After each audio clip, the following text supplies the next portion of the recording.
Today's episode is sponsored by Raul Rodriguez Law.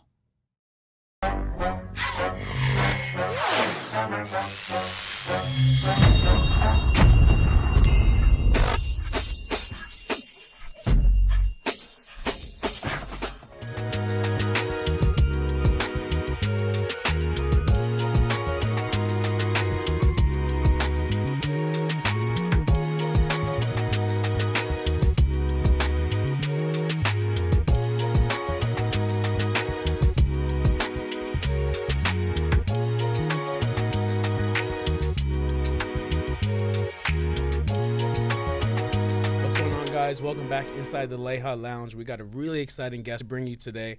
We have the president and CEO of the Greater San Antonio Chamber of Commerce, Mr. Jeff Webster. All right, Jeff Webster. Jeff Webster. In the building. Okay, I got to admit. They call him the dictionary. Yeah, the man who knows all the words. I wish. Webster. But I got to tell you guys, I feel a little overdressed. I do have the chamber uniform on. I've got my suit, my tie. Yeah. You just don't have your name tag? No name tag. Jeff ain't wearing a name tag. But hey, it's good to be with you guys today. Thanks for the invitation. Definitely, of course. Sure. Always good to see you. Always good to hear what's going on in San Antonio. What a time to be in San Antonio. It's growing. There's so many things going on. One of the things that was my question that I really wanted to ask and get your opinion on is, you were serving on city council, 95 to 99, yes, sir. I believe. And right now, that's all we see in the news right now is city council this, Mayor Jones this, District 10 representative councilman this, whatever, right? Yeah. How has that changed over the years? You know what I mean? Like, what you see right now in the news and what was going on back in the day. City council, I always joke and tell people it's a glorified student council. And some people take it more serious than that, and they really should treat it like a glorified student council. Mm-hmm. When I did it, we were paid $20 a week. I worked 60 to 80 hours a week on that. Jeez. Today, they work 60 to 80 hours a week, and they make $70,000, $80,000, $90,000. Wow. It's a very different organization. I had a staff of 2. They have a staff of 10 each. It's a different environment, very different. But it's really not about the staff or the salary. It's about how they got along. And so, the three of us have known each other now for 25, 30 years, and we don't always agree on things. But James didn't get mad at me, and Mark didn't get mad at me when we disagreed. Mm-hmm. We'd argue about it, laugh about it, move on to the next thing. Right. That's just not what happens today. They get mad, and it's like, well, I'm going to teach you a lesson. They stay mad. I'm not going to work on anything you want. And then the problem becomes nothing gets done. Yeah. And so I got to admit, this new council, I meet with almost all of them on a regular basis. The mayor's bringing in a different style, which has created some fight. Mm-hmm. But I find these council members are willing to work together. And when you look from what we've seen in these arguments from Terry over to District 10, we've had a left, a center, and a right all working together to solve problems. So I think that's a good sign. I hope the mayor gets more engaged and wants to be a part of that solution, and we'll be on a good track. I hope so too, because James and I often say this, and we've said it before here on the podcast. The years that you were on council, what a great council, man! You had some great people and personalities. Everyone working for their constituents, right? But pretty much for the most part, y'all got along great. You may not always agree, but you got along, and you made a lot of things happen during that time. Well, it's like living with your siblings. You love each other. You spend a lot of time with each other. Mm-hmm. You got to know you're not going to win every argument, and so you just got to work together. And the problem is you got to give a little to get a little.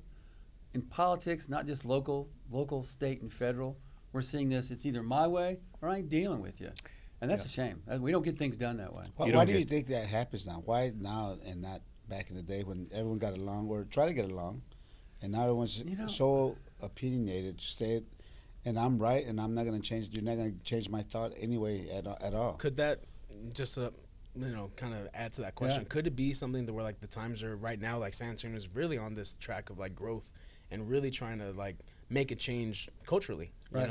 Could that be part of it? You're gonna laugh when I say this. Part of what we're doing right here is the availability of information, social media.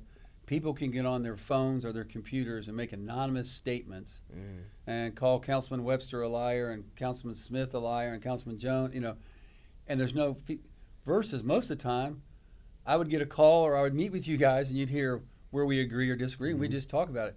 Now people get on social media or their phones or a website and they just say whatever the hell they want. I mean, guys, we just witnessed a tragedy yesterday. Yeah. I mean, I don't care if you're left or right. An assassination is wrong. Yeah, that's Very much so. I mean, I tell people all the time, I've been around politics for over 30 years.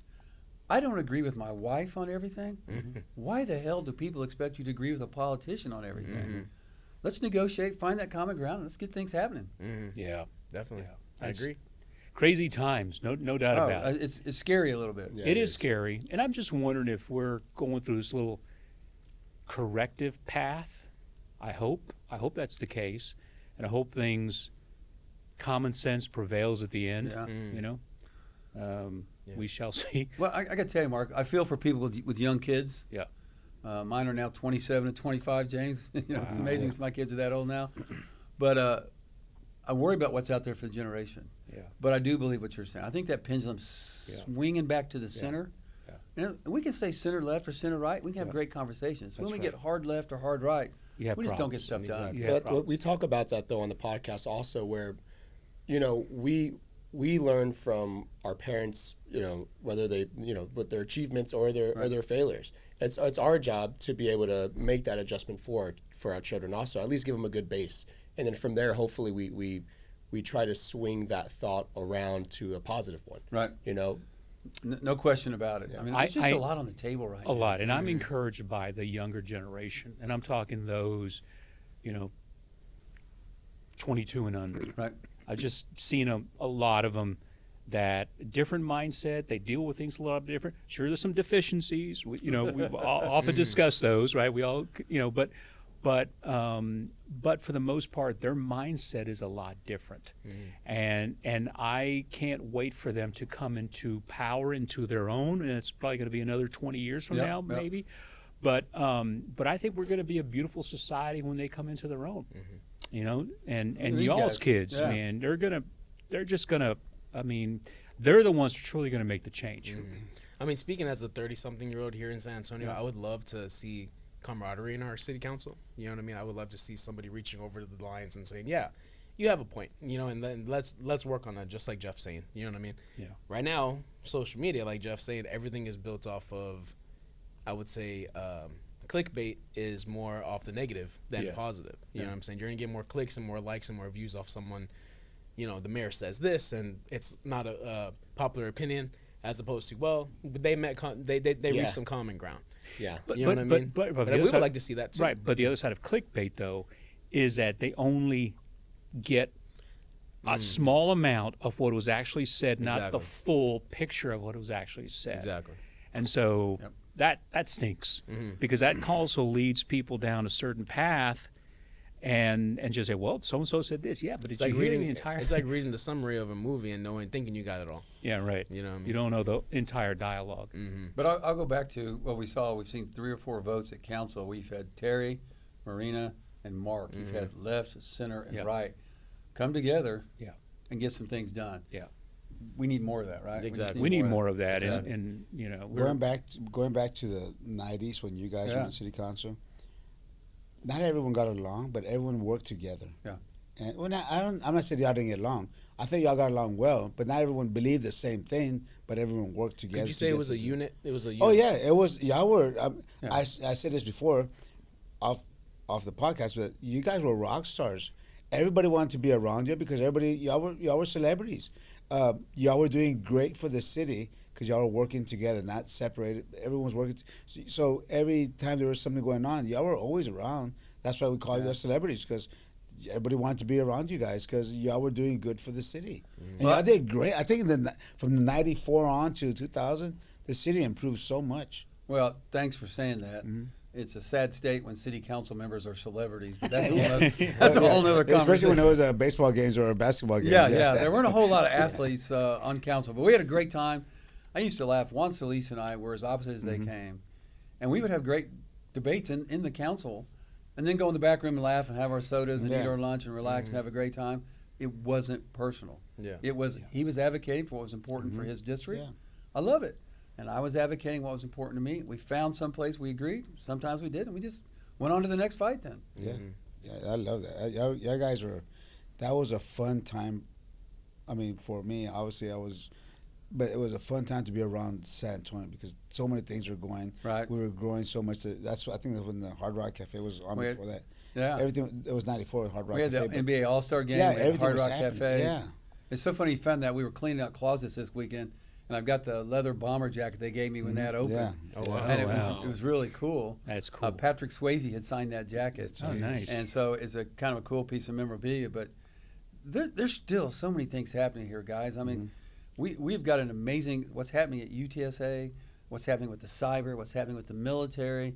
There's so much economic development here. What we've got to do now is not screw it up. Yeah. Right. And so I'm hoping the political fight doesn't screw it up. Yeah. The business community, I can tell you, we're behind it.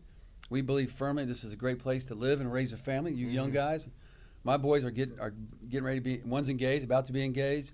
There's families and futures here. We want great futures for you guys and your families. And I think there's some really cool things about to happen.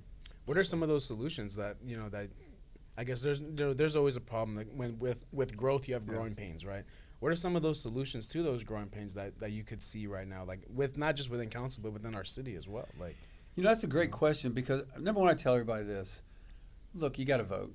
We had a dismal voter turnout for our last council and mayor election, like 10%, 9%. Yeah. wow.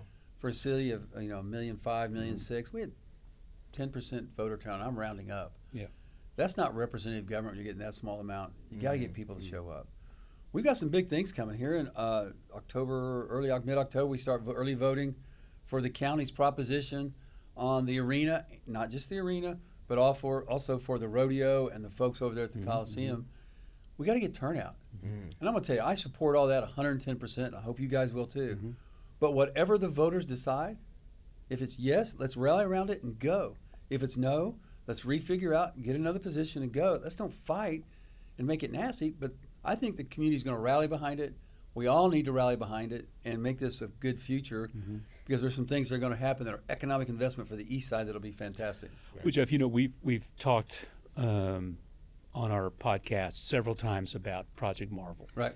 But you're in the inside. You're an inside guy. So why don't you kind of give us your elevator pitch, what it's going to mean to the community, what it's going to mean to downtown San Antonio? Sure. What's interesting is, and I've teased city leadership about this, is I hate that Project Marvel name. Yeah. I'd rather they called it Project Dream because they laid out a dream of what we could do downtown. Now there's a series of individual projects that fit in there. So the first project that's up is the arena for the Spurs. And I was a part in '99 of trying to help find them a home, and we could not get things worked out. The county came in and said, we have an option, and it rounded up where it was at. And we knew there were going to be challenges going over there, and those challenges still exist today. Now, we're 25 years later. The economics of sports have changed. The what's happening downtown has changed. Where San Antonio lives, we've got so much more population downtown. That all's changed. Teams change stadiums now. It looks like about 25 or 30 years is when these new arena conversations come up generally. The Spurs need to be somewhere. But here's the part to keep in mind. The rodeo needs the Spurs out of there. That's what Mark was saying. Yeah. They can double their economic impact. And everybody says, well, you can't do rodeo. They're not going to do rodeo 365. Yeah. They're going to do cattle. They're going to do equine shows. They're going to do cyber shows. They're going to do all kinds of things. And their economic impact is going to double to almost $700 million. Wow. Now, when people come in for those shows, they don't come in for the day. They're there 3 to 5 days. And they're driving F-250s and F-350s with their trailers behind them. And they're wanting to stay. And they're wanting to experience San Antonio. We've got an amazing Western heritage here in San Antonio. And we've honestly let Fort Worth run away with that. Yeah. We've got a bigger, better Western heritage story than Fort Worth. Go visit the Briscoe Museum. It's amazing. I'll tell you a lot what's happening here.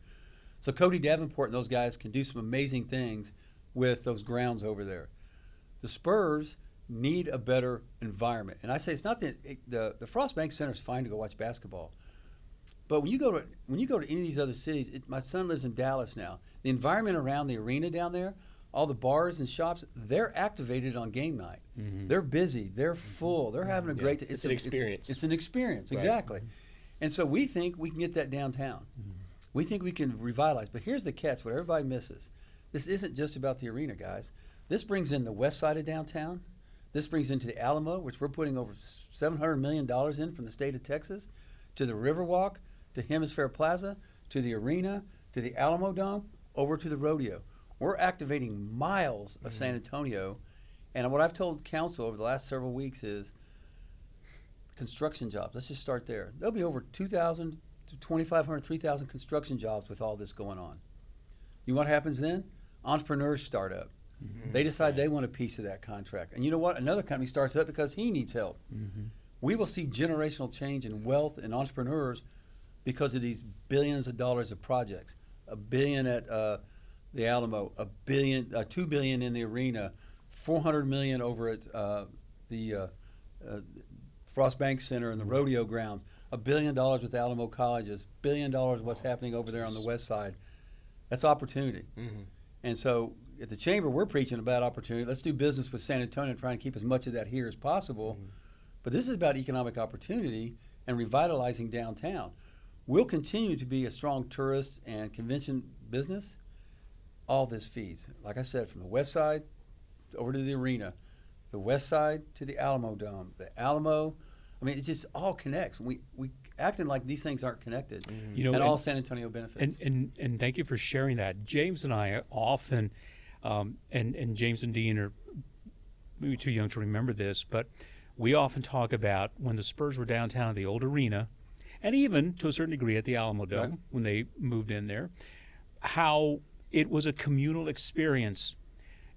Fans would be gathered downtown, going to Champions on the Riverwalk, Hard Rock having, Cafe. you know, Having a few Hard Rock sodas. Cafe. Two Yeah, pops. some glasses of water there. Yes.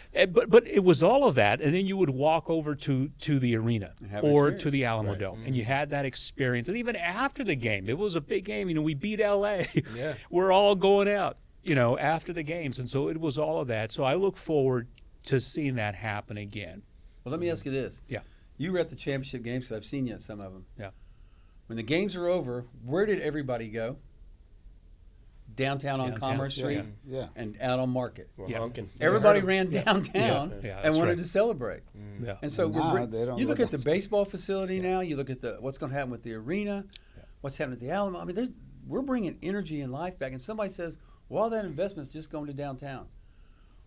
When you have that kind of growth like that, that money goes back into the coffers of the city, which is then reinvested into every district in the city, every corner. Yeah. It doesn't stay just downtown when there's that kind of energy. Right. So, Yep. to be clear, can you tell us exactly how this is being funded? You bet. So it's a very easy deal, and I got to tell you, I'm going to say two things. Number one, if a company came to town here and said, we want to invest $2 billion in San Antonio, we would normally fall all over ourselves to accept that kind of investment. Agreed. The Spurs ownership group, Spurs Sports and Entertainment, is offering to invest about $2.1 billion into downtown San Antonio and to the economic benefit agreement to serve all corners of this city. Okay? The Spurs are coming in with $500 million is their share. And I'm going to use round numbers to make it easy. The city's going to come in with $450 million and $480, and the county's coming in with $320 million. Okay, that's all coming from rental of facilities, hotel tax, car rental facilities, all these kind of things. There's nothing out of the general fund. So nobody in here gets affected with police, fire, any of that, those funds. Yeah. And those funds have requirements what they can be spent on. Venue tax, when it comes back, it can only be spent on certain things. It can't go back out into the north side or the south side and spend on roads and drainage and more garbage. Can't do that. We also, 2 sessions ago, got the state to allow us to create a new tourist zone, 3-mile circle, which includes the convention center, the Alamo Dome, and where this new arena would go. We're going to get to keep extra money we would normally give back to the state. Instead of giving Greg Abbott back several millions of dollars, we get to keep it here and invest it into those facilities. The city's at virtually no risk. This money is going to come from those sources. The Spurs are the one at risk. They've got to guarantee the $500 million investment, and they've got to guarantee the overruns. That's the arena. Yeah. Then the Spurs have come in and said, we're going to put over $1 billion into some facilities around shops, bars, all that kind of stuff. I'll call the activation zone around the facility. So now it's not, well, when we did the Alamo Dome, we were told, build it and they will come. This is going to be built and the commitment to what's going to be built there is now funded and approved. The Spurs will come in and build these things. It's not in 20 years or 30 years. They're going to build these things. When you do the new baseball field, same thing. Randy Smith and those guys, they came in and said, we'll build the new stadium. And by the way, we're going to build all the support things around it, the shops, the bars, the restaurants, the housing. So it's not build it and we'll hope it'll come. It's build it and it's done. We're going to get some amazing activation, and that will generate jobs, which will generate sales tax, which will generate housing buys, which will generate people buying cars, it'll generate people going to the gym Right. and working out and doing these things. So it will lift the entire raft in all four corners of the city. Why is there then? My question exactly. My All right. question Why exactly. is there such an opposition to this? Do people not fully understand exactly what you just said? Is there a message? Just to, I really want you to answer this. Yeah, go. My whole thing would be just the way it's presented, right? Who's saying what? What are you leaving out? What do you want people to highlight? That's my thing, right? So, and who's talking? And like you said, how you say it. How you say it. It's That's not a what big you're saying, part it's of how it. you're saying it. So if I said to you the word tax, everybody automatically thinks, well, I'm paying that. Yeah. That's what I'm paying in my property tax bill I get at my house every year. That's the tax. That's not the tax that's being used. But everybody, that's just what comes to everybody's mind naturally. It's not. Yeah, we may rent a car occasionally. Yes, then you would be technically okay, contributing. Sure. You sneak off with your significant other, your wife, and you stay in a hotel room. Yes, you'd be. But go to Vegas, go to New Orleans, go to Indianapolis, go to Tulsa, go anywhere, and when you get your hotel bill, virtually every city now has a facilities tax or some kind of tax outside of that hotel. They let the tourists, they let the visitors pay for it, and that's basically what we're doing. But when people hear the word tax, they think, well, that's what I'm paying. That's my property tax. And oh, by the way, I've got a pothole. My garbage didn't get picked up. I've got dogs on the street. I don't have enough police. I don't I have got enough homeless. fire. I got You got all these issues. I need that money for that, not for these millionaires and billionaires. Right. Well, it's not eligible for that, and B, I was teasing the mayor a little bit when I spoke a few weeks ago, and she was talking about the poverty of San Antonio, and I agree, there is poverty here, but the best cure for poverty is education and a freaking job. Jobs, yep. And so if we can create jobs, that gets people out of poverty. These projects, in one or in some, are going to create jobs, and they're going to get families, generational families, out of poverty.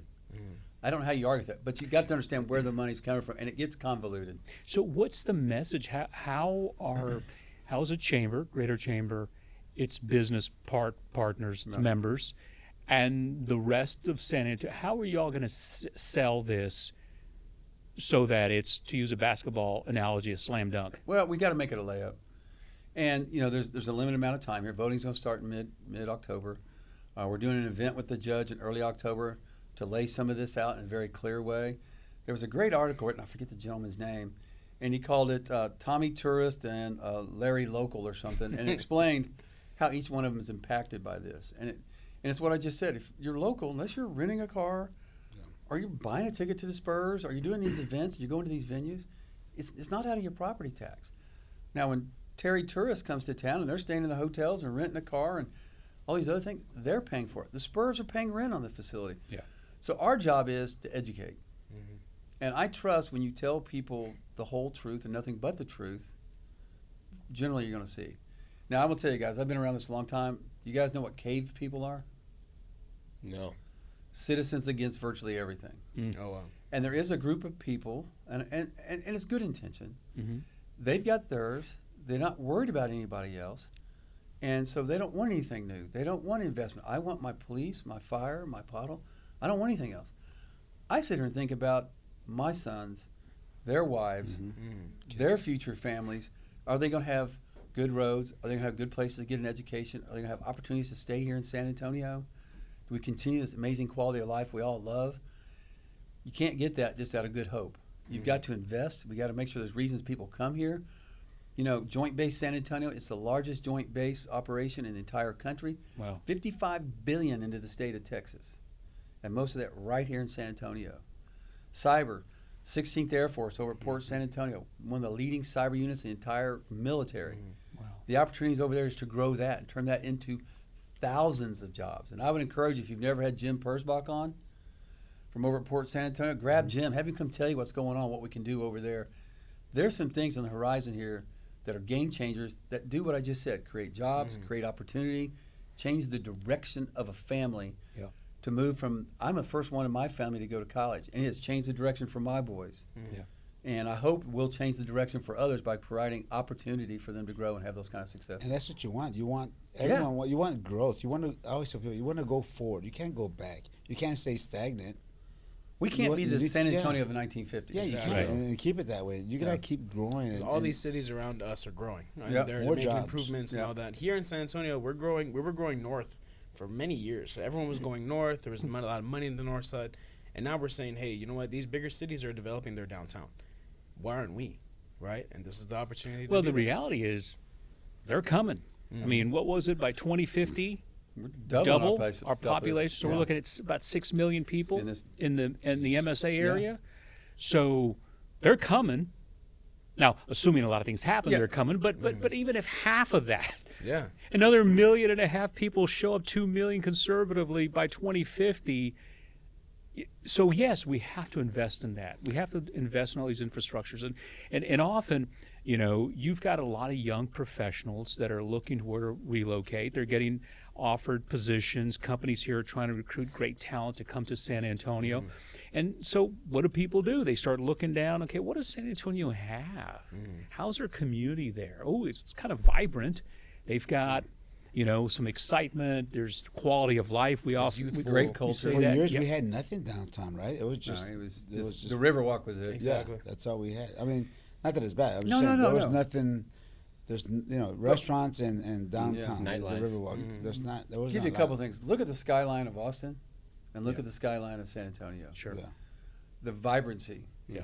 We for so long just built it around tourism. Mm-hmm. Now we've got people, young and old, living downtown, walking, jogging, the Riverwalk, getting out, Right. the Pearl, what's happening down there, those kind of things. Southtown development. Southtown, Hemisphere Park, what's happening? There's some really fascinating stuff that's still coming, Yeah. and we got to take advantage of it. And it's so easy to look in the rearview mirror and say, "I remember the good old days." But if you remember, there's a phrase: "The good old days weren't always so good."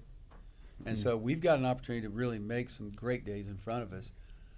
But I've said to council too, in the early 30s, when somebody said, "Let's make this Riverwalk," it's going to require a huge investment. I guarantee there are people said, "We don't need to invest in Yeah. that. That's a waste of time. I need to fix my street, my dog." Yeah.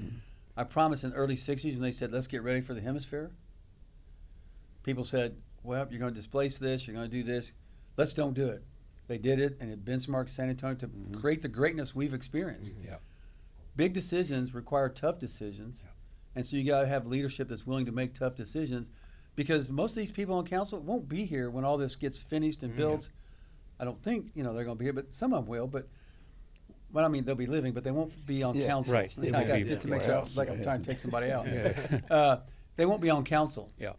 But you make decisions. It's going to leave a better city.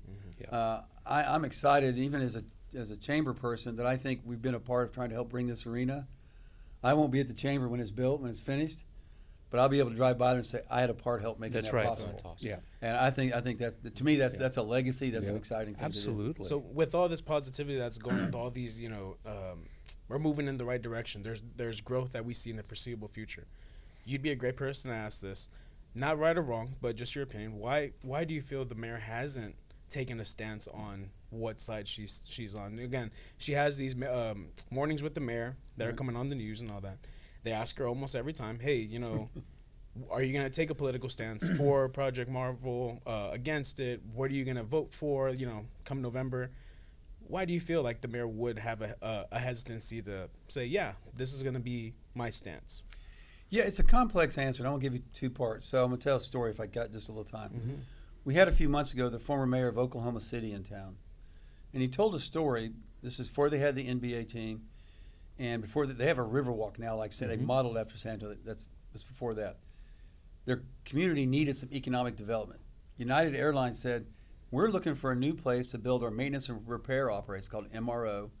It's going to bring in thousands of jobs." Oklahoma City went out and voted an increase on their property tax. The citizens approved it, and they went in and were going to pay for all the land in the building for United to say, "Come to Oklahoma City." The announcement comes out months later. United stands up and said, "We have selected for our new MRO, Indianapolis, Indiana." You cannot get a better financial package than what Oklahoma City offered. So Oklahoma City goes and talks to United and says, you didn't pick us. What happened? You told us we had the best package. Well, we sent some of our executives in to spend some weekends and some time in your city, and you had no quality of life. There was nothing to do. It was boring. They didn't like the experience of Oklahoma City. So they lost economic opportunity. Mm. That's what's at risk here. The Spurs have never, and I've met with Peter John, I've met with the leadership, they've never threatened to move. Mm. But you don't have to be a business genius to realize they've got to report to their investors. They've got to survive in a competitive league environment. We got a young second-year player that's going to have a big contract coming up in the future. You got to be able to make money, and you got to be able to survive. And if we make it difficult for them, Las Vegas, Nashville, Seattle, or some city unnamed, will say, we don't need $2 billion from it. You come to our city, we'll build it for you. Mm-hmm. Now, how do you want to stand in front of your investors and say, guys, we can spend $2 billion or somebody's going to do it for us for free. Where are you going? Yep. So we can't be the roadblock for this. So to answer your question about the mayor, I feel for her in that regard that she was handed this. Ron was going out of office. She didn't create it. She didn't own it. She got handed this. And it's hard to get all the information, get your hands fully around this. I hope she continues to listen. I hope whenever the vote happens in October, again, no matter what direction it goes, I believe positive, that she'll rally around it and will make San Antonio a great place to be and create a great environment. Because she's advocating for this second vote, right? She wants to move a second vote by the city dollars to May. I came from the engineering and construction world before I came to the chamber. We used to use a term called the cost of indecision. Let's go back to your fighting days. If I came to you with a fight and said, I want you to fight De La Hoya, and you said, let me think about it. If you took too long to think about it, what happened to that fight? They'll take it to someone else. It's gone. The cost of indecision will cost us to lose the Spurs, or if they stay, it'll cause the cost of this to go up. I think I heard like $80 million every 6 months because escalation of projects and everything else. And if they can't go where they're going, where are they going to go? You lose time, the contract's ticking. The cost of indecision can ruin an opportunity. And again, like we had Jenny Carnes on the podcast not too long ago. She's awesome. And she was saying, this is obviously a move that should have been done back in the day. They had no business being where they relocated, right? But at the same time, we're backtracking now and we're having to do it now, which is costing this much, So I totally get it. And the reality, I mean, timing's everything. The way that the industry's going right now, you're going to build an amazing Can you imagine if we had built facility. something like this then and the Spurs had 5 titles? Can you imagine that? Yeah. Like this. Well, right. But now, this thing passes. We get beyond this point. It's a go. And it's going to be a beautiful, state-of-the-art facility, probably a LEED certified facility. And so, I mean, it's going to be great for our community. I mean, had it been built 20-something years ago, what do you kind of do? Now you're talking about, hey, we need to build You look at something the else. Dallas Mavericks. Dallas Mavericks already talked about hinting that they may need a new facility. Yeah. And it's a 25-year-old Yeah. facility, I think, too. Right. But Mark, remember what you said the last podcast is that if this opens up and the Spurs are playing there, it opens up all those dates. Available. Absolutely. This is 45 great. nights This for is someone else to go to. 18 Absolutely. Yes, I tell people this. Somebody being in the facility management business industry, this is a great opportunity for the county. And I've told some of the county officials, you guys will make more money with the Spurs being out of there than you will with them being Absolutely. in there. And it's just the way the structure of the deal was. The way the structure of the deal is. And so if you haven't had, Yeah. I'd get Derek and I'd get Cody and have them Yeah. on here to talk with Yeah. you guys to tell that story, what Yeah. all is going to happen over Yeah. there, because it's going to be awesome. Yeah. And it's not going to just benefit the east side, it's going to benefit all of us. Yeah. And so there's just we got to take advantage of this. Yeah. We can argue about what we should have done because we had kind of a deal for a place, and I won't get into why it fell apart, but it fell apart at the last minute. And for those that don't remember, because they either weren't old enough or weren't here, New Orleans was breathing down our neck. Yeah. They had just built their arena, Yeah. and they were ready to snag the Spurs. Yeah. Well, you know what? That's something that I thank Judge Cryer at the time. Yeah, She made it happen. right. You're She came exactly- out with that rabbit at the end. She Yep. pulled it out. There you and go. helping winning a title helps. Yes. If we had probably tried to have this conversation 3 years ago when the Spurs were on a downward track with their winning, Yeah. and the success now with Wemby and other players on the team, 2-time Two Rookie rookies of of the year back to back. We're Yeah. hitting this at the right time to Right. run out of And, this. and Wimby's contract is probably going to be the biggest contract for Definitely. an He's gonna be the NBA highest player. paid NBA player. Without a doubt, when that happens. Well, we talked a lot about Project Marvel. What I'm curious to hear from the president and CEO of the Greater Chamber is what beyond Project Marvel, beyond downtown, what is the chamber working on? What are you guys excited about? I read in the news something. There's, AI's everywhere. Yeah. I know that there's some young companies right now. I read something recently.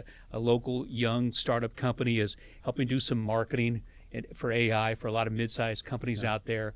We talked about Cyber Command over at the port of San Antonio, but I think we're on the cusp. San Antonio seems to be, from what I'm reading, and maybe you could share more light, that we could be a leader in that whole technology space.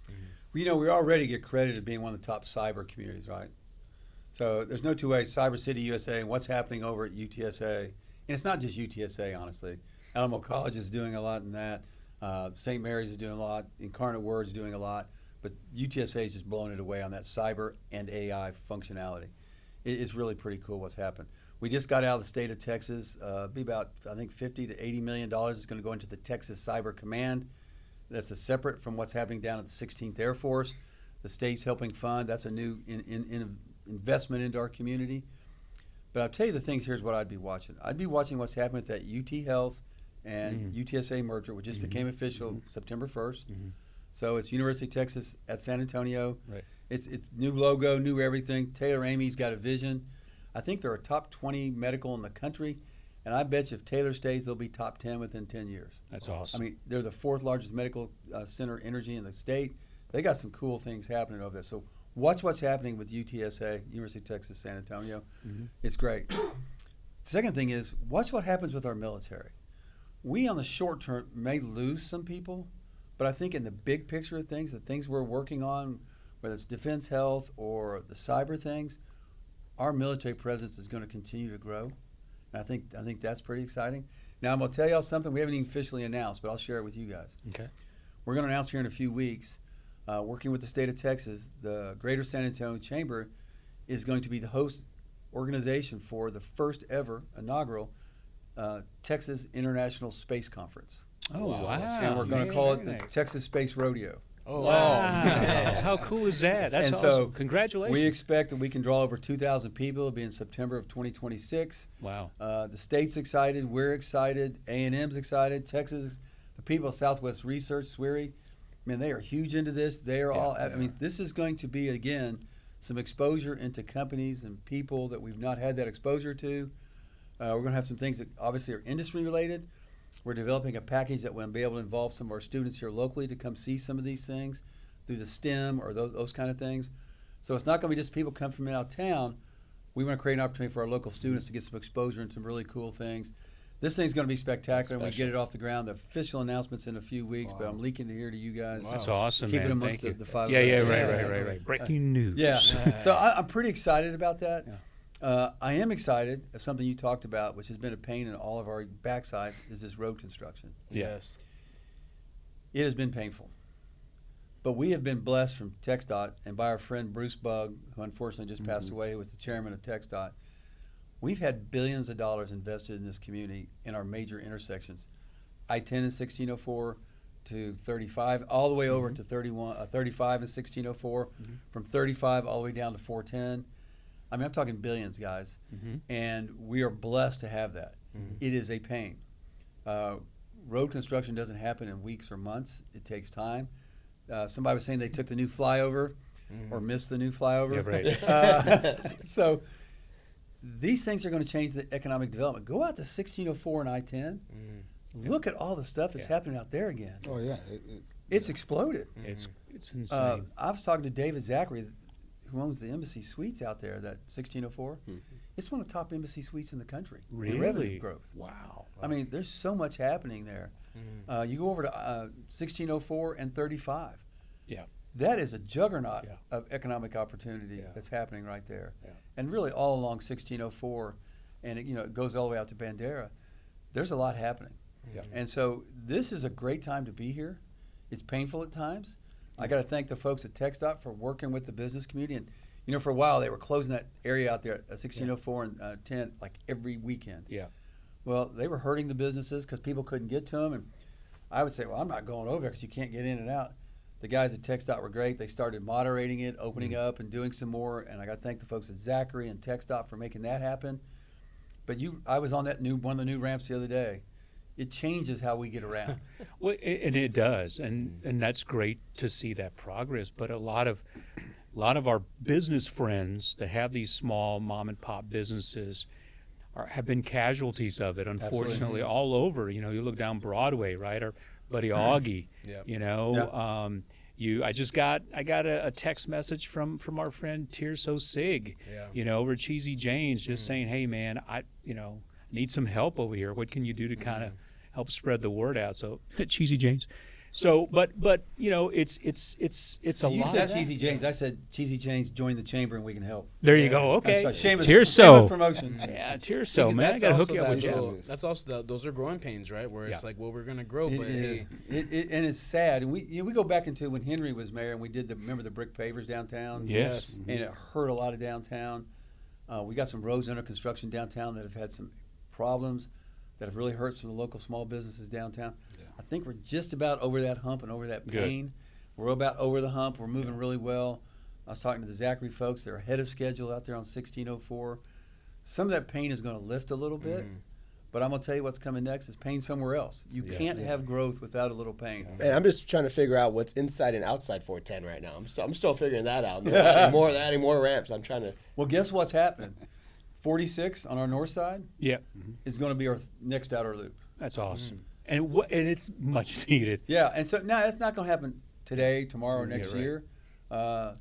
It's going to be a planned growth opportunity to how do you connect 35 over to 281, over to 10, and Well, get to that track. and you kind of seen that a little bit. I was up there in Spring Branch a couple of days ago, meeting my wife and I with some friends, and you can already kind of see from 281, you know, right 46, that widening that's already happening there. It's crazy. Yeah. And it's going to go all the way west. How long does it take to get from 1604 to 46? Well, it depends on if you're on 10 or On 10. Just say 10. But No, I'm sorry. Well, it depends. Sorry, if you're going to 281 north, from 1604 to 46 on 281, it's maybe 10, 12 minutes. Yeah. I can make it in 4. I'm sure you could. We're not going to ask why. But Go ahead. Don't ask why. yeah. But be careful. I was going by there last week. We were coming back from the lake, and on that where that Via bus ramp is, they had laser officers up there catching cars and had the officers waiting down the road. Oh, Hey, wow. What were you driving? Yeah, Waiting down the road to pick up Yeah. that car. So that's turned into yeah. a racetrack where they've redone 281. But you know, we ought to be blessed. San Antonio's got so many good things. We're a very diverse economy. We will make it through these challenges. What we've got to do is prepare to not always remember what it used to be, but what we can be. Yeah. And we get stuck a lot of times. I call it the little brother thing. Well, that's not us. We've never done that before. Well, it's time to do some of that. Yeah, and that's it, right? I mean, you have to adapt, man. You got to kind of grow, and there are these growing pains, you know. When you're in an auto accident, you shouldn't be concerned with legal runarounds, just real advice. You deserve an attorney ready to work for you, an attorney that won't back down. I've lost loved ones due to the negligence of others. If you or a loved one has been injured in an auto accident, I want to be there for you. Raul B. Rodriguez and his team care about ensuring you and your family are represented, whether on the road or in the workplace. Raul is real, and Raul won't back down. Call 210-899-0300 to schedule a free consultation. How many members do y'all have in the Greater Chamber now? We have around 1,700. We're the largest and oldest chamber in the city. Yeah. We're 131 years old. If you come down to our office at 602 East Commerce, right there across from River Center Mall, Yeah, right. that was the visitor center for the 68 Hemisphere. Wow. And we helped create the foundational group that got the Hemisphere going. And Red McCombs and others said we need our Greater Chamber right there in the heart of downtown, right on the Riverwalk. But you know, we were talking earlier about some things to discuss here, and I'm gonna throw this out, and it's mental health and homelessness. Yes. It's a real issue. Years ago, I served on the Center for Healthcare Services Board of Directors, which is the old MHMR, but now it's the Center for Healthcare Services. Jalynn runs that. She does an amazing job. But we've got a problem. We've got a problem with homelessness. which includes a group that has drug challenges, a group that has mental health challenges, and a group that says, I just don't want to play by anybody's rules and I want to do what I want. We don't go in our office there on Commerce. I mean, we don't come in there Monday through Friday and there's not defecation on our front porch. Wow. It's changed, and I don't know why. It seems like it's gotten worse in the last 6 to 9 months. Wow. Haven for Hope is packed, packed. I think they were up almost to 2,000, and they're only supposed to be about 1,300 or 1,400. Wow. That's a challenge. Haven for Hope lost their largest funder when New Star was bought by and bought out by Sunoco, and they left town. Well, I think that was $3 or $4 million a year to Haven for Hope. The demand and the challenge didn't go away. There's a problem. We've got to, and I've been talking to Jalyn about this at Center for Healthcare Services. We got to get the county and UHS and the state to pony up some money for bed space, for diversion opportunities, because we send these people to jail. A, it's super expensive, and B, they're getting hurt, or hurting themselves. And so we've got to do something about this. The mental health is a challenge everywhere. Life today is complex, and we're creating some issues. We've got military homelessness, which is a challenge with our military community. Wow. What is it, 20? It used to be 22. I think it's 23 or 24 now a day of suicides in America of veterans. And which is horrible, man. It's heartbreaking. These folks, I mean, they're what keep us free, man. Yeah. You know? And, And so, it's sad state to say we can't take care of them. They're helping us, we can't help them. Yeah. That's right. My 2026 chair is a gentleman by the name of Kevin Dennon with First Day Foundation, and we've already identified in 26. We're going to go after hard the homelessness and mental health equation. And I don't know what that means yet. But my 30,000 foot view is we got too many individual efforts and not enough focused effort. And that may hurt some feelings. So we're going to have to round some people up or condense or do some things. But I think we can make it. I think we can make a dent. Let us know how we can help out. You know, the Leija Family Foundation, we are raising funds to help and support programs that all have to do with mental health. So even just to raise awareness about it, even just the stuff that you're saying right now. It's I tell you guys, it's of all the things I've seen the last 30 years, that's the most heartbreaking to me. Is the mental health issue and the homelessness here in San Antonio. We have such a great community. We have so many places that give and support and do things. And there gets to be a fine line between enabling and not curing, enabling and not redirecting. And we got to figure out where those things kind of vector into each other and find some solutions. You know, a few years ago, I mean, it was really even coming out of the pandemic, you would go downtown and you would still see in the usual spots under bridges where people might be camped out there. But you're right. I don't know what's happened. You just triggered something in me when you said that. Within the last maybe year, I've seen more of that downtown, right?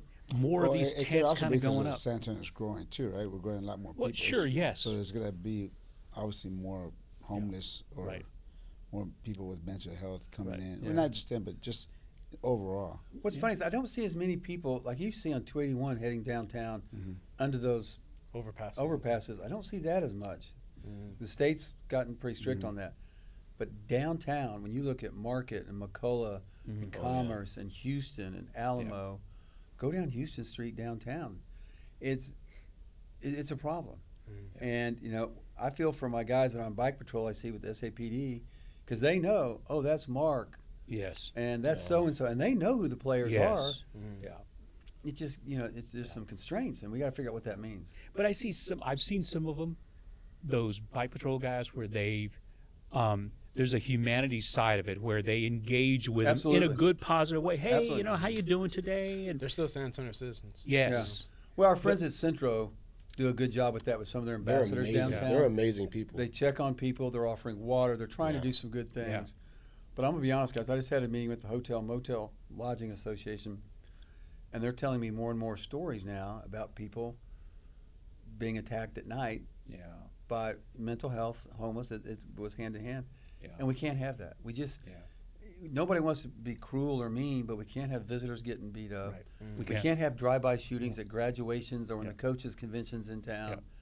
Our crime is really doing well, but man, we have some things that make news, and we just just not good for the city. Well, we talk about kind of growing the business, and you know, San Antonio just being this big tourist convention destination site. We're not back to where we were a few years ago, but we're getting back up there. Mario Bass and all his group, man, Great they're doing an job. amazing job. Finally, you know, they got some good people in there. But so once you get them, they're coming down here. You can't have that stuff because at the end of the day, all these other conventions start talking to each other. How was your experience in San Antonio? Man, listen, the restaurants, the Riverwalk, great, our hotel. Walking from the hotel to the restaurants, the Riverwalk, to the convention center was perfect.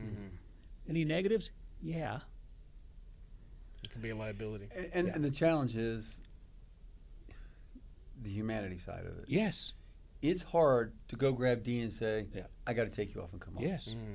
It's hard, you know, but we're going to have to make some hard decisions. But we got to have some place to take them Yeah. and deal with it. Diversion, Yeah. bed spots or things, and see if we can help.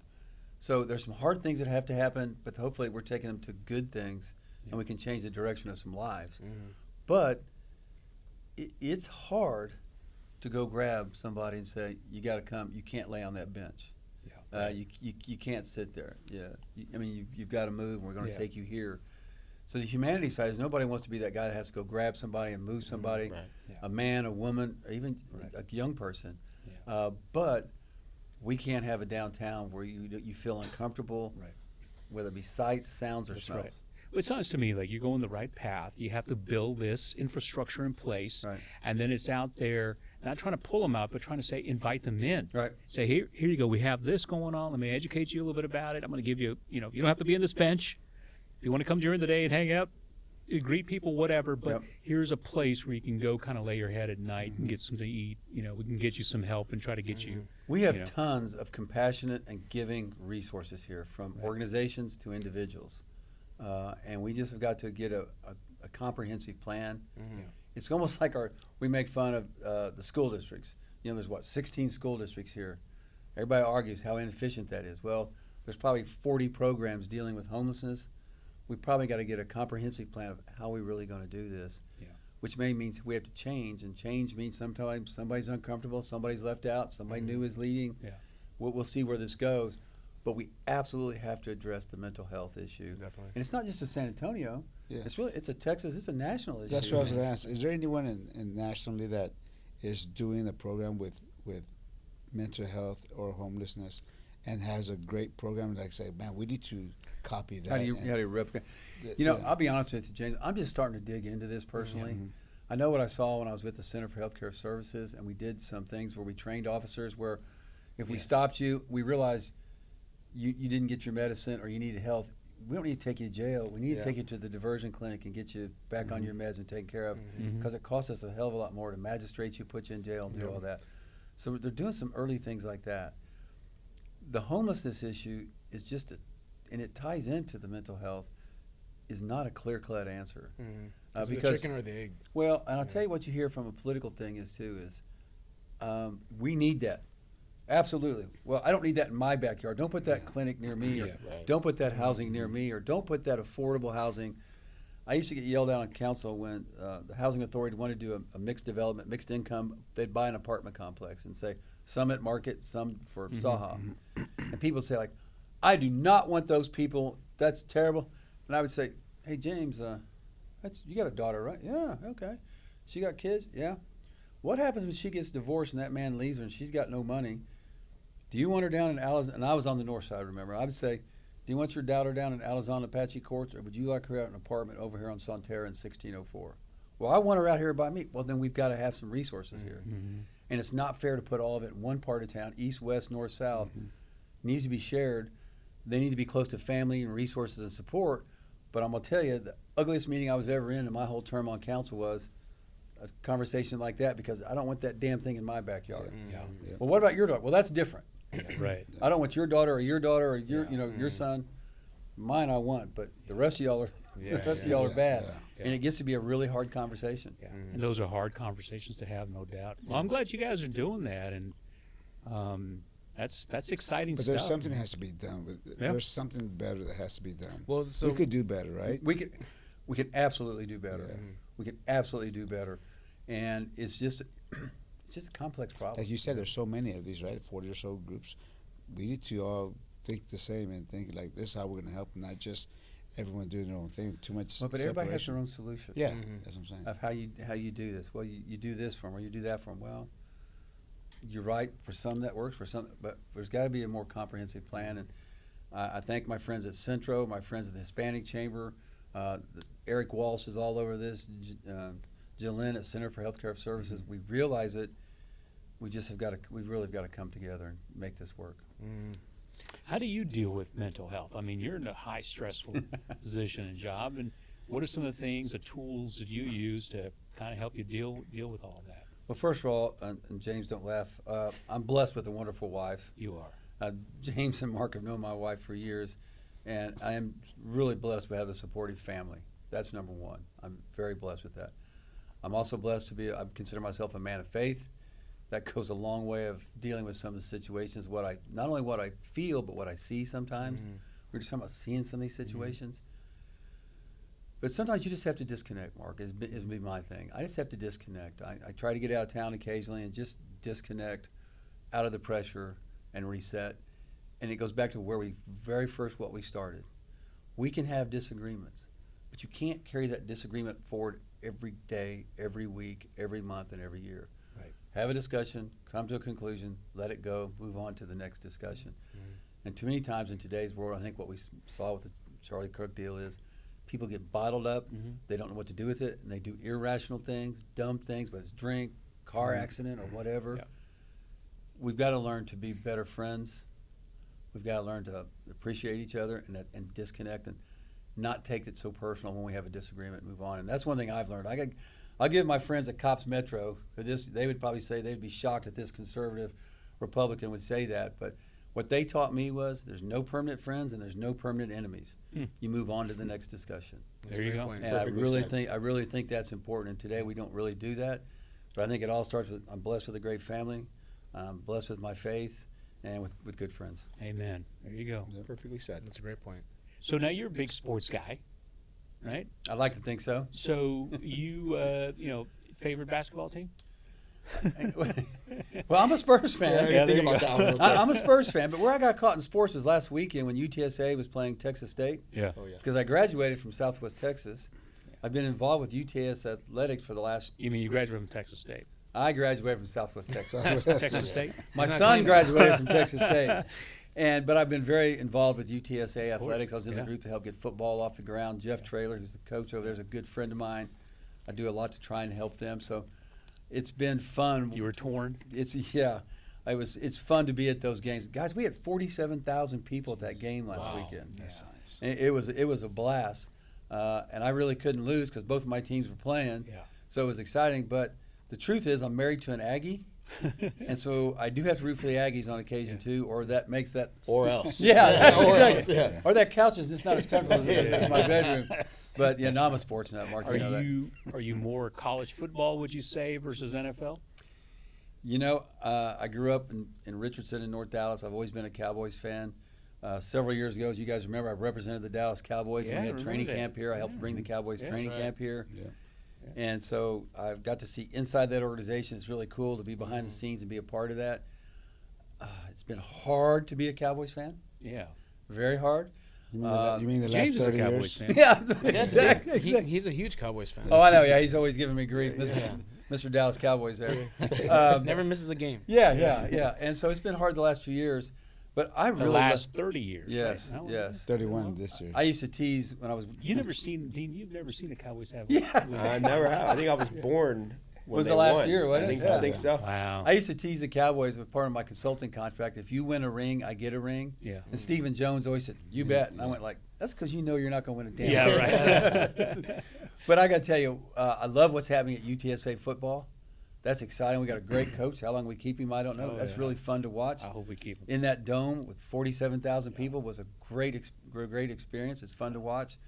But it's hard to beat college football. Yeah. I don't care if you go up and watch a UT game or go to College Station or go to the Alamo Dome. It's fun to watch college football. Yeah, it's exciting stuff. I mean, I always tell people, I remember I was the general manager of the Alamo Dome during the inaugural game of UTSA Roadrunners, and I remember going to work early in the morning, And I'd called my parking manager at the time. I said, "How are things?" He goes, "You're not going to believe it. We're packed."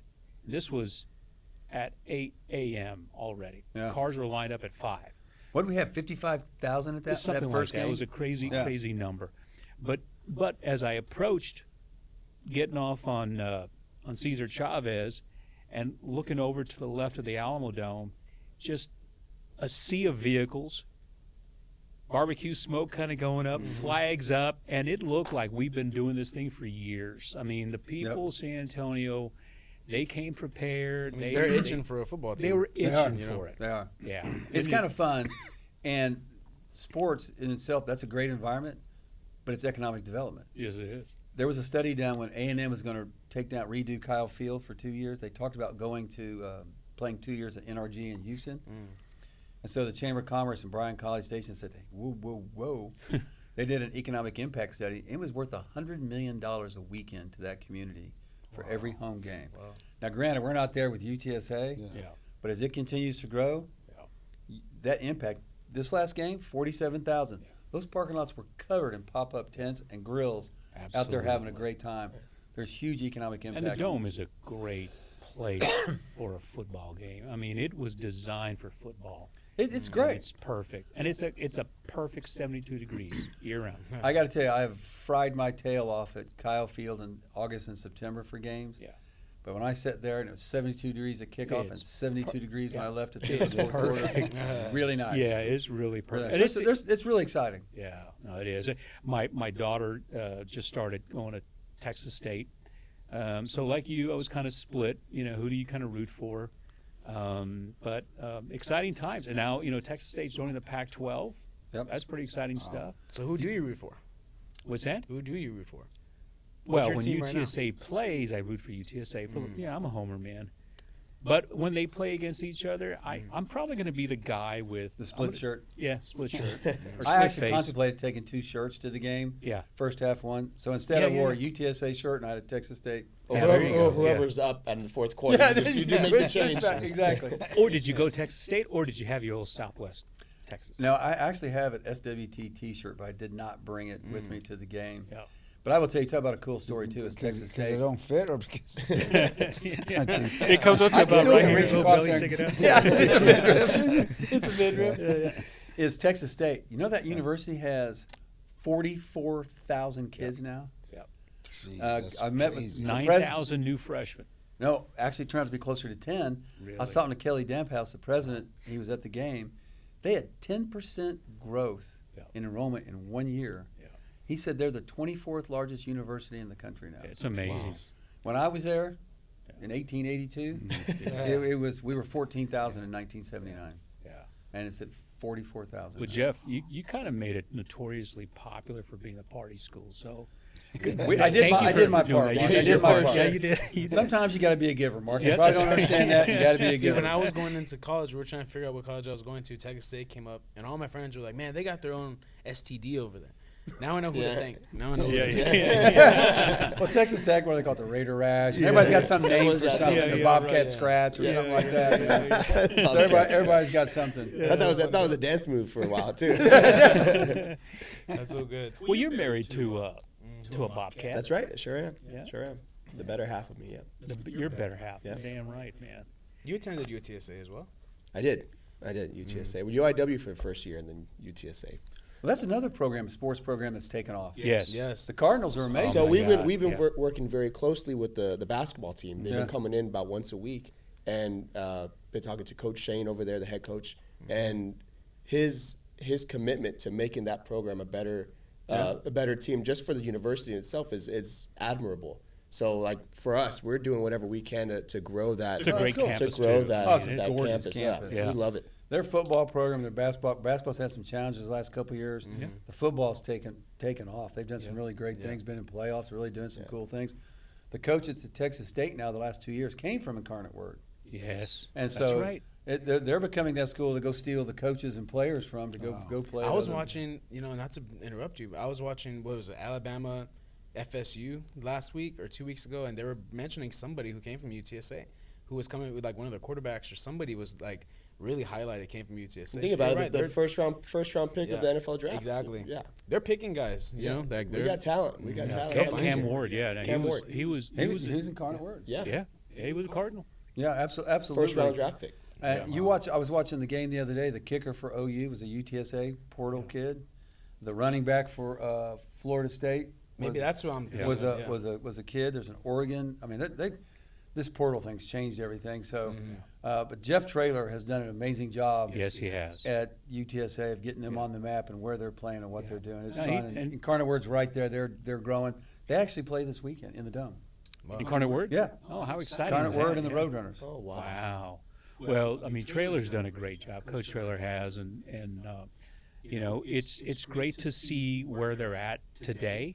You know, just a couple of weekends ago, you know, down in my former stomping grounds in the Rio Grande Valley, you know, University of Texas Rio Grande Valley just launched their football program, the Vaqueros. They're playing at the old stadium I opened up. Their down starting there called- quarterback was a backup quarterback here at UTSA. He's from the Valley. That's right. Yeah.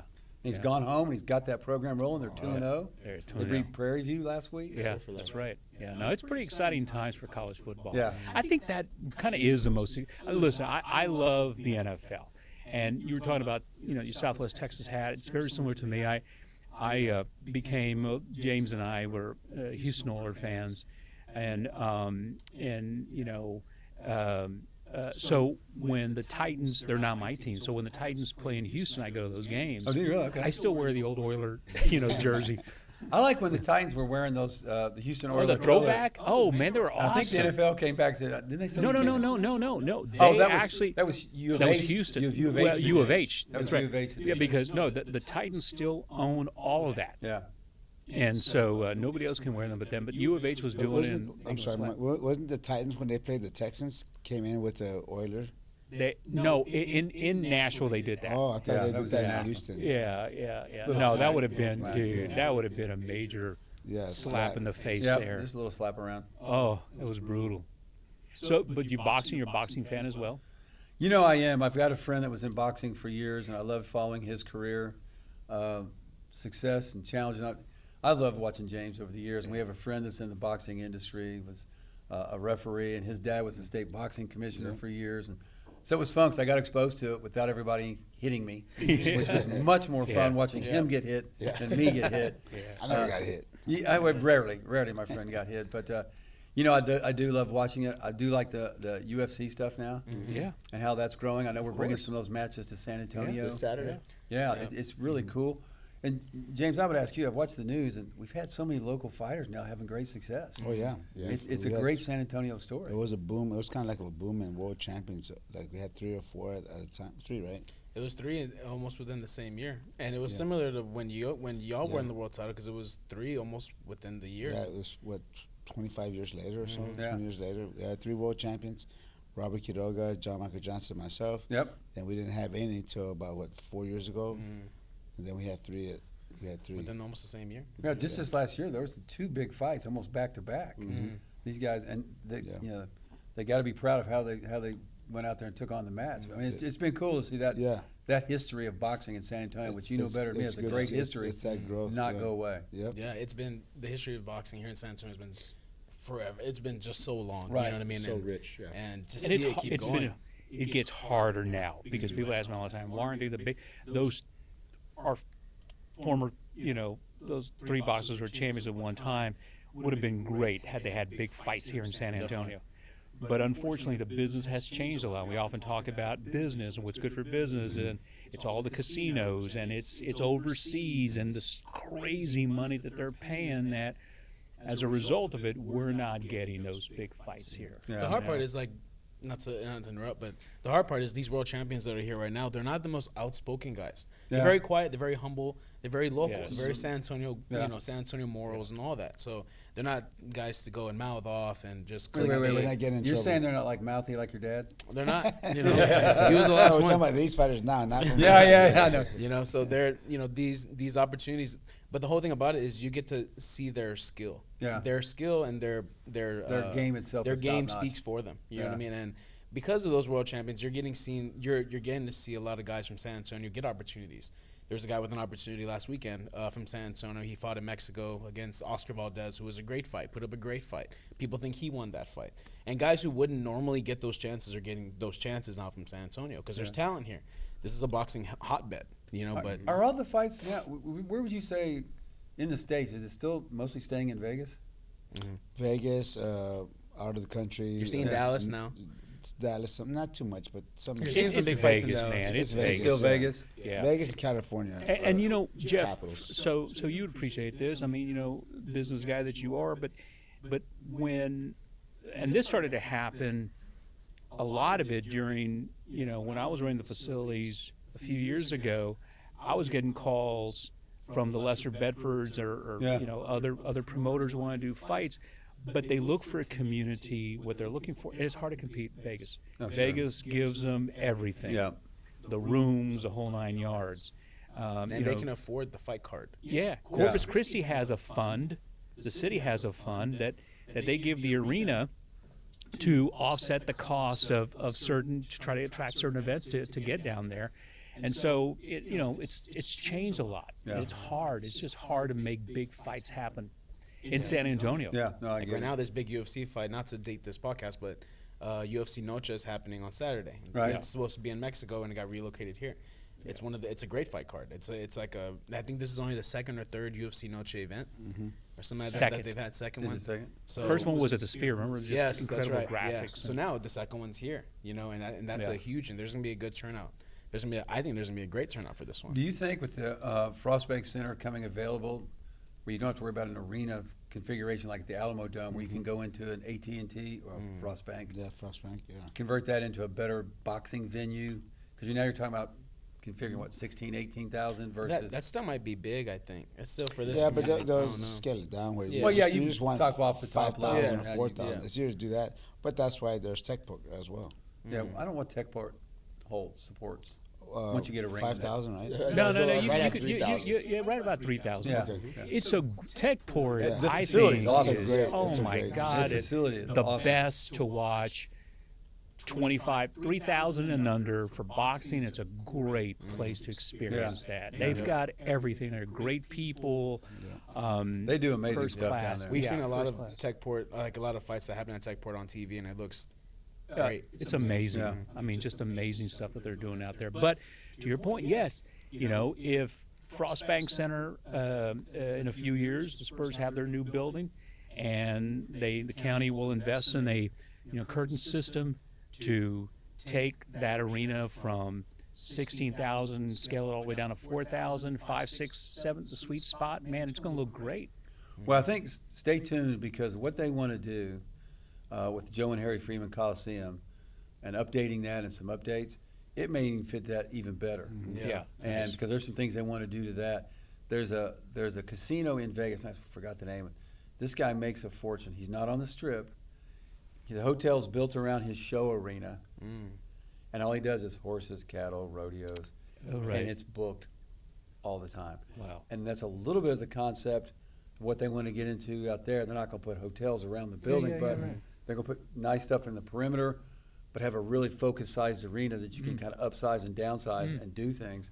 And Sweet. it may turn out to be the place where we can do some events like that. Yeah. I think so, man. Those People the grounds show are up, there. People show up for boxing here. Oh, Yeah. always. You know? Oh, yeah.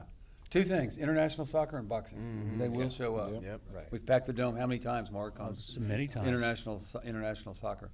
Yeah, and for boxing. Yeah. But yeah, no, international soccer is just amazing, man. We get a lot. We're so close to Mexico, so we have a lot of our Mexican friends that kind of show up to support their teams, and they're even looking for I would love to see a Premier League team play here one day. I really would. That'd be my dream. I would too. I think in all the studies I've been around from the different professional sports, soccer is our next opportunity. Yeah. It's not Major League Baseball, I don't believe, No. and it's not NFL, Right. and that's not because of Jerry Jones. That's Right. People say, oh, Jerry doesn't want it. No. Dallas is worth $1 gazillion. Houston's worth billions of dollars. Right. New Orleans is worth $1 billion. You draw 500-mile concentric circles. What sits in the middle of those circles is San Antonio. Yeah. So what interest do you have if you're the three owners of letting us bring a team in the middle of your your pie. That's right. It ain't happening. But I think soccer is our next big play. And I kind of wish that Mexican League would have a wiggle room in their bylaws to allow a team out of Mexico to be located. I think this would be a great place. I'm a fan of MLS. I'd love to see them here, but I know they went up a few years ago. They chose Austin over San Antonio, which personally I thought was bullshit, but because we had a great facility at Toyota Field and infrastructure was there to grow it up. But okay, they chose Austin, they went up there. But I would love to have San Antonio as part of the Mexican League, because I think you got some great cities and a lot of history. Man, there's just the Mexican population here is massive. Oh, we love the culture here. Who would have thought the NBA would be international? Yeah. Who would have thought the NFL's playing games in Germany and in London? Right. So the National Football League, nobody would have thought. The National Basketball, the Mexico League. So South I Texas, hope so, Mexico. man. I hope so. I think that you'd think what I was hope so. and what could be, it's all about money, television rights. That's right. And as that league looks to grow and get new contracts with the television networks, Yeah. they may look at a San Antonio and say, Yeah. we're going to do what the NBA has done. We're going to go to Canada. Right. The NFL's looking at going international permanently and having a team, in Europe. So who knows? It could come here. I wouldn't rule it out. But I think we've seen the results when Mexican and South American national teams, club teams come here and play. The Without a results doubt. are through the roof. You'd get them all over from South Texas. They would pack the Alamo Dome and support a team here. I don't know if MLS puts a team 90 miles away from Austin. I don't see it happening, unfortunately. But Well, my understanding is the gentleman owns that team, owns the rights to San Antonio geography. okay, So I don't think that's going to happen either. yeah, that sucks. But I give them credit. That thing's been sold out from day one. No, they have. They And rock it's, and it. it's They a rock nice it. stadium. They It's a rock nice it up there stadium. in Austin with that thing. Yeah, I give they them really credit. do. They fully have embraced it. Well, Jeff, is there anything that we haven't had a chance to talk about that you want to talk about or pitch about what the chamber's doing? No, guys, I got to thank you. We've hit on a lot of subjects. I mean, from sports to politics to business to We broke news today. We broke news Yeah, today. we broke Did tell you news about today. the space Breaking conference? news. Yeah. The biggest thing I want to ask is we've got to get this community continue to be involved. And so all of us have different networks to reach into. As we move into this fall vote, I hate to say this, it's turning into what I call an up or down vote on the Spurs. Yes. And we've got to send a message very clearly in November, starting in early October or mid-October, that we back the Spurs, we back the county, and let's make this happen. So I would encourage you in your personal networks, your businesses, whatever you can do to help, the podcast. If you need help getting people to come on here to talk about what's happening, well, I'll be glad to help you with that. We've got to get the message across this isn't for downtown. This is for all of San Antonio. We will all benefit. It's an investment for all of us, and we got to make it happen. We can't let this get worse. We've got to get engaged on this. We have to make it happen. Well said, Jeff. And there's nobody better to kind of sell it out there and let our viewers know, really what's at stake here. And the bottom line, let's rehash it, man. There's zero money coming out of our taxes that are going to be going to pay for this Unless arena. you rent a car. Unless you rent a car, Or right? stay in a hotel. And stay in a hotel. Those are your choices. That's it. And whatever the budget is, if it's $1 over, you're not having to pay for it. The county, city, the Spurs are going to pick it up. That's Wimby's money. That's Wimby. That's Wimby's money. He just has to sell another jersey. If you want to rent, if you don't want to pay for it, when you rent a car, go to Austin and rent a car and then drive to San Antonio. Or go out in a different county and rent a car. Yeah. Guys, it's a great time in San Antonio. I thank you all for what you're doing. Having these kind of conversations is very important. And again, we're not always going to agree. That's right. And the five of us won't always agree. But thanks for the opportunity to have a great conversation. But we don't have to fight. We could just don't agree. Yeah. I got to tell a quick story. Yeah. We were in a convenience store one day. And this gentleman walks in and proceeds to, and we were with our wives at a friend's house for dinner. We ran to the convenience store to get something. And he walks up to the counter, and this really young girl, and you don't even remember this, really young girls behind the counter. He goes, "You got any of those adult magazines?" And this girl's eyes gets great big, like, "Sir, what are you talking about?" And grinning man here just goes, "No, you got any of those girly magazines?"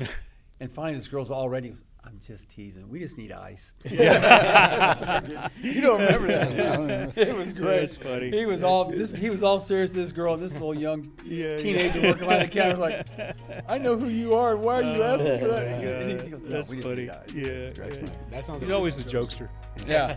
Yeah, but thanks, guys. Really appreciate No, it. thank you for anything being we here. can do to help y'all, let me know. Thank you so You're much. awesome, Jeff Thank you, Jeff. Webster. Appreciate it. Thanks, guys. Appreciate you. All right.